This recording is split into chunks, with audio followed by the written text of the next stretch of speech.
ফাযকুরুনি, তুই বান্দা আমাকে ডাকতে দেরি, আযকুরুকুম, সারা দিতে আমার দেরি হবে না। ফাযকুরুনি, বান্দা তুই আমাকে স্মরণ করতে দেরি, আযকুরুকুম, তোকে স্মরণ করতে আমার দেরি হবে না।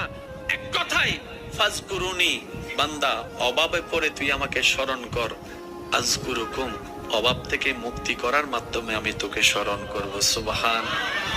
ফাযকুরুনি, বান্দা বিপদে পড়ে তুই আমাকে স্মরণ কর, আযকুরুকুম, বিপদ থেকে উদ্ধার করে মাধ্যমে আমি তোকে স্মরণ করব। ফাযকুরুনি, অসুস্থ হয়ে তুই আমাকে স্মরণ কর, আযকুরুকুম, তোকে আমি নিরাময় দিয়ে স্মরণ করব। সুবহানাল্লাহ। ফাযকুরুনি, তুই ঋণে পড়ে আমাকে স্মরণ কর, আযকুরুকুম, আমি ঋণ মুক্তি দেওয়ার মাধ্যমে তোকে স্মরণ করব।